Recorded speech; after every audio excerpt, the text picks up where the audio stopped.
To celebrate the holidays, we're bringing you 12 days of family history research. So, we're going to take this opportunity to get back to basics of family history research. And each day, we'll bring you a different strategy that will help you find your family. Merry Christmas from Journey Through the Generations.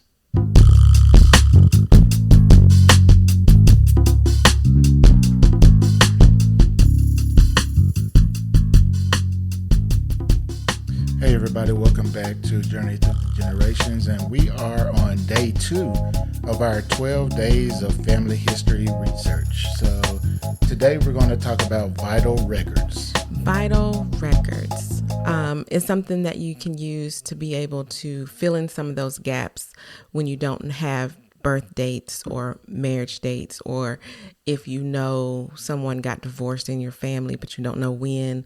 These are the kind of records that can help fill in that information. Yeah, and I mean it's exactly what it is, what it says it is. It's vital. It's vital Right. for you to be able to determine, your family, to be able to determine birth dates, death dates, and what it really does too, with especially things like birth certificates, death certificates, Marriage records. marriage records. Is you could find more information than that person. Yes. Because you have to put like maiden names. Yes. Now we know sometimes they're there and sometimes they're not. Yes, So it you're wasn't right. required, but you can find a lot of those different things, mother's names and father, all that stuff. Yeah. You can find on those records. So don't think that you're looking for that one person. You can find other information. So don't ignore. Read the entire form document, Yeah. and I promise you'll find something on there that you didn't know. Yes. So when we say vital records, we are specifically talking about birth records, death records, and marriage records. And like you said earlier, there's a wealth of information on there. You get an occupation on a death record. You get an occupation of the person that died, their parents' names, of course, their date of death and date of birth, where they were born, where they died, if they were cremated or if they were buried, and if they were buried, the cemetery. Also, the funeral home information is on there. And also something that I didn't really pay attention to a lot until recently is the informant name on a death certificate. That typically is someone close to the family that is giving that information, a spouse, a child, someone who knows that person well. Yeah, and those names are really important. The further you go back, Correct. Yeah. because you don't know these people. You may not have never met them. Yeah, you probably never heard their name, but they are important, and it's another, avenue for you to go down while you're doing your research. Yes. And just a little background information. Vital records are obviously government records. Every state has to have, when you're born, you have to have a birth certificate, a death certificate when you die. But just remember that wasn't always the case.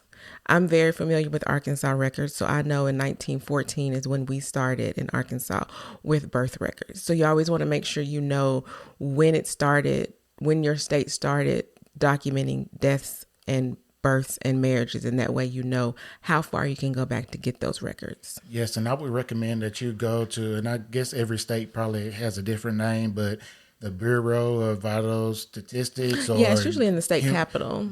Department of Human Human Services, Services. or something like whatever it's called for your state. Do some research on it first before you just go and start searching for names, because I know I searched in Tennessee. And I found out that they do not have those records online. I had to order it, and also there's a fee a lot of times to order copies of them. So just beware of that. But and then some states may have some documents online for you to view, but the other ones you have to go to the state capitol to view them. And so you definitely want to research the state that you're looking in and make sure that, you can get access to those documents. And then also, it takes time to, if you have to order it, you're not going to get it back in 2 days. No, so it's going to take a while. It's going to take We're talking some about time. the government. Yes. And I mean, a lot of times it physically has to take a person to get up, go to a file cabinet or whatever it is, pull it out, make a copy, mail it to you. Yes. And if they're doing this along with all of their other work with people the number of people being born, dying, being married, et cetera, then, it could take a while. So you definitely want to make sure that you do a little research on it before you actually start looking for a name. Yes. Because you definitely don't want to start looking for a name and then you find out that it's not available online, and then you just wasted a lot of time. And so right. You want to do your research on it first. Yes. But, in my case, like I said, I research in Arkansas a lot. So the older records in Arkansas are the ones that are most likely to have been digitized. So for me, that's good because that would be my grandparents. And my parents had their own birth certificates that I could make a copy of. So that's another information that you want to make sure you look into. What actually state has digitized their information and where is it? Is it on a family search, which is free? Is it on an ancestry, which you have to pay for? So you just want to make sure if it's digitized that you know where it is. Yes. And then if you can get copies of it, through the state, then whatever state you're looking in, and you're not there in that state, use your resources to get it. Like, we've done it before where somebody was in Little Rock and one of our nephews and had him go up there and get it for us.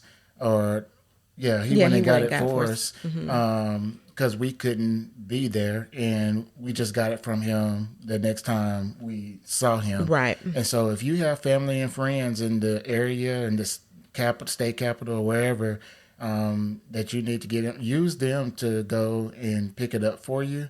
And maybe they can mail it to you if the state won't mail it to you. A lot of times, well, I guess not. I shouldn't say a lot of times because I'm not familiar with each state, but some states may let you come and pick it up for free or a couple of dollars if you come in person. But if it has to be mailed, it may charge more. Right. So you want to make sure that you can use your resources to help get information and documents if it'll help you save some money. Yeah. We can all do that. And also, if you haven't listened to day 1, which is the beginning, how to start your research, that would be something that you would ask your relatives, your older relatives, your parents, if they have a copy of death certificates and the family birth certificates. Because I know my father kept all of our birth certificates. And he kept his parents' death certificates.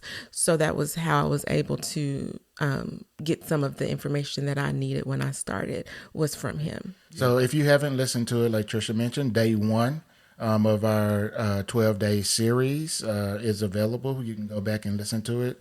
Tell a family and friend. We're doing this series for the next, next 10 days now. This is set day 2. Day 2.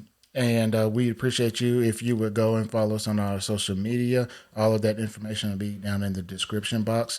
We appreciate you for supporting us. We'll talk to you guys later. Thanks, guys. Peace.